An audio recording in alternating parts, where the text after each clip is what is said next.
baik, izin ya Pak. Perkenalkan nama saya Kania. Saya mahasiswa UMP dari Pendidikan Olahraga. Maksud saya ini, saya ingin mewawancarai Bapak mengenai kepramukaan Bapak. Tentu saja mungkin tentang suatu lulus depan Pak. Pertanyaannya itu, apakah lulus depan ini masih aktif Pak? Iya, iya. Lalu untuk waktu itu sejak kapan lulus depan ini berjalan?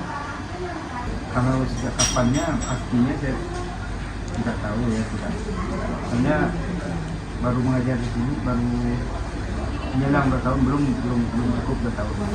Tapi setelah saya pindah ke sini, saya aktifkan pramukaan. Langsung mulai tugas di sini bulan Juni 2024, bulan Agustusnya langsung diaktifkan tentang pramuka. Tapi kalau kita lihat sebelumnya sudah aktif katanya. Lihat dari peralatan-peralatan yang ada kan.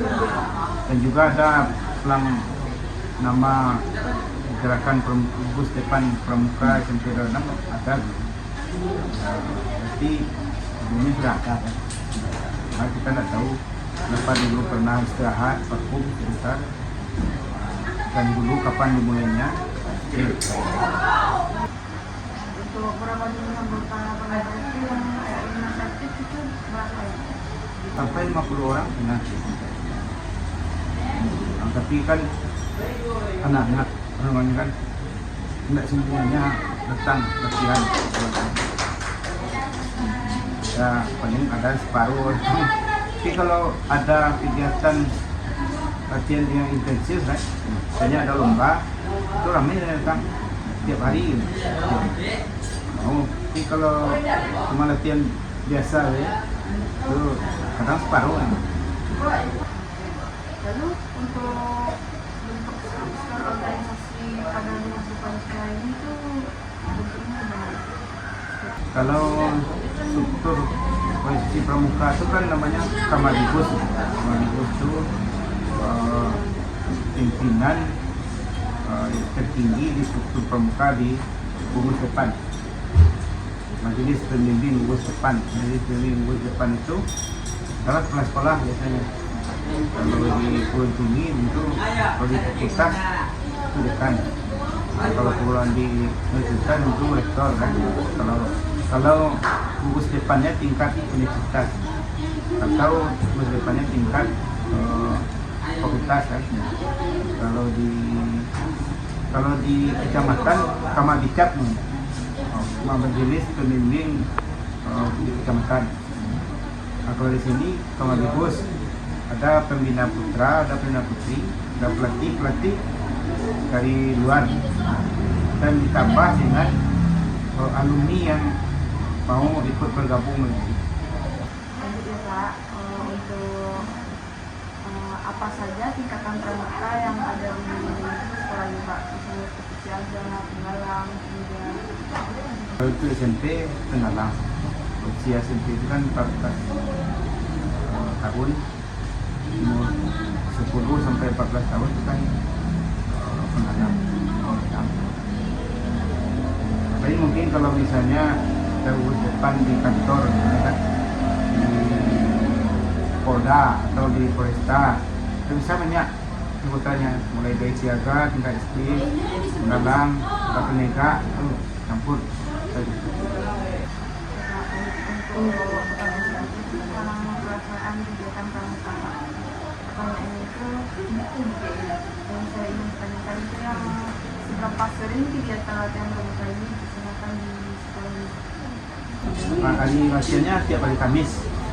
Kita ambil hari Kamis ini latihan pramuka karena anak-anak kan pakai baju pramuka. Jadi kalau dipakai hari lain itu harus menyediakan baju pramuka ini dua kan, di sekolah satu untuk latihan. Jadi diadakan hari Kamis sore pulang sekolah, dan Kamis pagi juga ada pendidikan kepramukaan itu seluruh siswa. Tapi dalam kelas belajar teori ya, karena waktunya cuma disediakan 30 menit.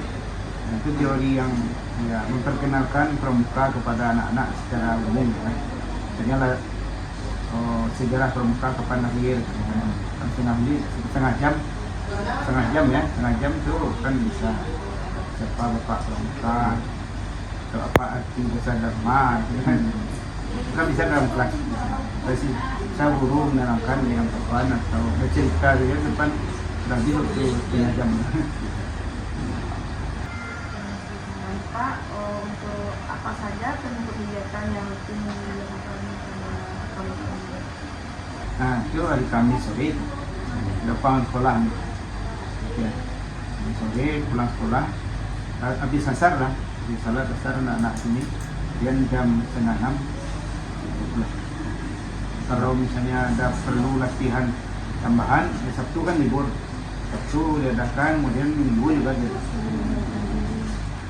Sebenarnya itu Pak, apakah kegiatan perguruan ini mengacu pada SKU itu syarat kepatuhan kecepatan kapal umum dan itu sendiri?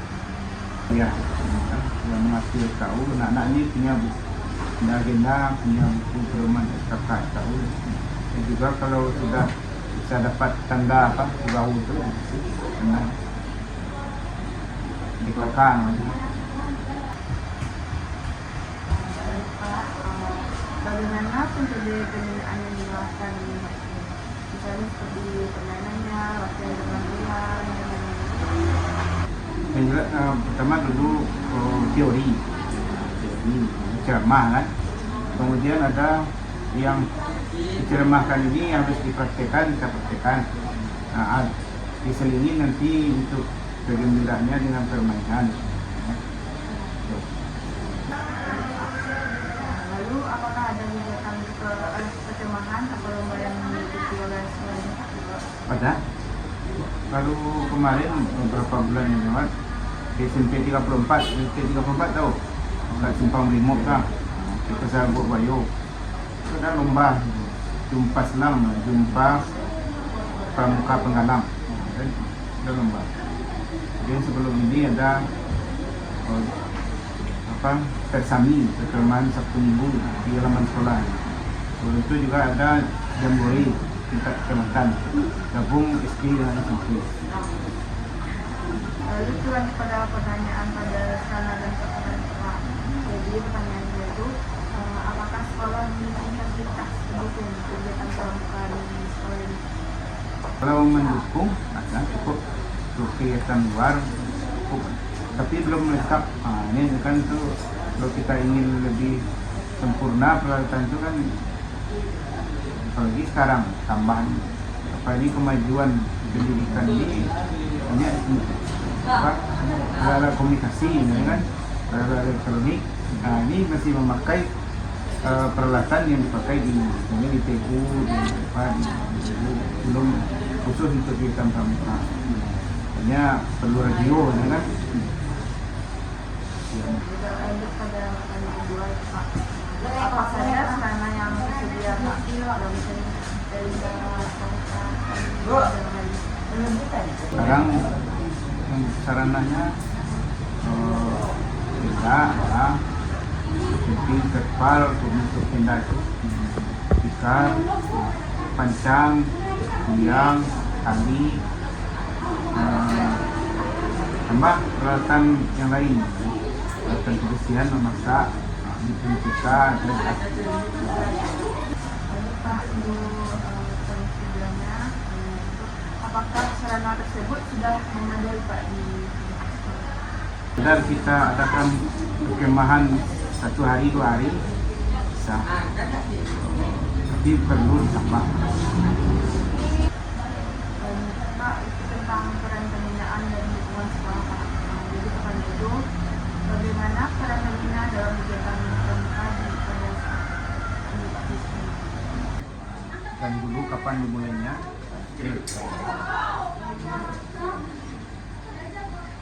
Untuk jumlah anggota pramuka yang memang benar-benar aktif itu Pak, yang berapa orang? Pak, lalu pertanyaannya apakah pihak sekolah memberikan dukungan terhadap kegiatan pramuka ini? Peralatan-peralatan yang ada kan? Dan juga ada nama gerakan Ibu Stepan Pramuka SMP 6 ada. Berarti sebelumnya sudah ada kan. Cuma kita nggak tahu kenapa dulu pernah istirahat, vakum sebentar. Lalu untuk bentuk dukungan apa saja yang diberikan oleh sekolah? 2024 bulan Agustusnya langsung diaktifkan program pramuka. Tapi kalau kita lihat sebelumnya sudah aktif sebetulnya. Lihat dari Oke, Pak, mungkin sendiri itu tentang kendala dan tantangan itu Pak. Untuk pertanyaan saya itu apa kendala utama dalam pelaksanaan kegiatan ini? kalau terhadap kegiatan latihan ada kendala. Cuma yang kurang itu adalah jumlah siswa. Jumlah siswa di sini baru 50 orang. Sementara jumlah siswa keseluruhan hampir 900. Itu Pak. Hanya 50 orang itu sudah cukup terus. Di seluruh kegiatan pramuka sudah cukup. Lalu bagaimana cara mengatasi kendala tersebut? Kapannya pastinya saya tidak tahu ya, tidak. Soalnya baru mengajar. Lalu terus bagaimana minat siswa terhadap kegiatan pramuka saya ini Pak? Kalau terhadap kegiatan latihan ada kendala. Cuma yang kurang itu adalah jumlah siswa. Jumlah siswa di sini baru 50 orang. Sementara jumlah siswa keseluruhan hampir 900. Itu Pak. Hanya 50 orang itu sudah cukup terus. Di seluruh kegiatan pramuka sudah cukup. Setiap kan kita kan kalau bisa banyak anggota pramuka ini, dan sehingga bisa membina kedisiplinan anak-anak, kepatuhan terhadap aturan-aturan yang ada di sekolah bisa pintar. Daripada dampak dari manfaat Pak. Jadi pertanyaan itu apa manfaat kegiatan pramuka bagi siswa menurut Bapak? 50 orang. Tapi itu sudah cukup untuk latihan. Cukup untuk latihan walaupun. Terus apakah kegiatan pramuka ini berpengaruh terhadap siswa? Manfaatnya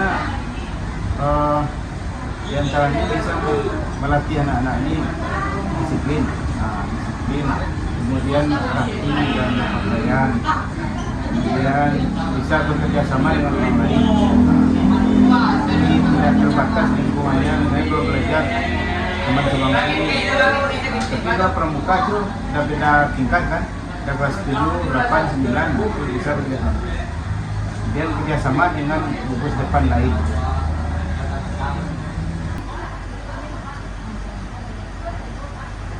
Apa contoh perubahan positif yang terlihat Pak pada siswa? Ada dan pengaruhnya, sebenarnya dia bisa datang ke sekolah tepat waktu, kemudian pulang juga sesuai dengan jadwal. Jadi tidak terlambat, tidak cabut, dan tidak meninggalkan lingkungan sekolah ini selama itu bisa kita latih kepada anak. Kemudian dari segi penampilannya kan tuanya disuruh kalau hari Kamis itu pakai kecil kan. Ini nak pramuka sama yang pakai sepatu warna hitam, kaki putih, di pramuka itu kan diterapkan itu berpengaruh kepada penampilan anak-anak ini. Pak, yang hal Pak yang terakhir pada harapan dan pengembangan. Bagi Bapak, apa harapan terhadap pengembangan kegiatan pramuka di depan? Depan, kita berharap tadi kan ada tambahan anggota pramuka. Kemudian juga diadakan tambahan keterampilan dan pengetahuan dari pelatih atau pembina pramuka. Ini kan dia bisa kita sesuaikan dengan perkembangan teknologi sekarang. Misalnya dari segi keterampilan, segi sandi, semboyan itu kan kita pakai juga ini apa yang dipakai orang sekarang ini kan teknologi IT. Kalau dapat itu diberi keterampilan pengetahuan yang mutakhir itu yang baru itu diajarkan di pramuka. Jadi untuk sarannya ke depan itu apa Pak? Biar lebih meningkatkan kualitas industri permukaannya. Kepada anak-anak kita berharap yang sudah jadi anggota pramuka tetap disiplin, tetap ikut latihan. Kemudian yang belum masuk himbau ikut serta dalam kegiatan pramuka. Kemudian bagi anak yang ini kan kelas 9 juga banyak anggota pramuka. Setelah tamat tetap menjalin kerjasama hubungan dengan gugus depan di sini. Jadi kalau kita lihat di sini anak-anak ini hanya latihan pramuka, kita adakan camping. Itu alumni yang dulu ikut pramuka dan walaupun tidak kita panggil, tidak kita undang. Juga kalau anak-anak ini latihan kita basis juga datang alumni spontan ya. Kita ada upacara ya, datang untuk melatih upacara ya. Baik Pak, mungkin hanya itu saja Pak pertanyaan dalam wawancara saya dalam pramuka Pak. Saya terima kasih Pak atas sudah menonton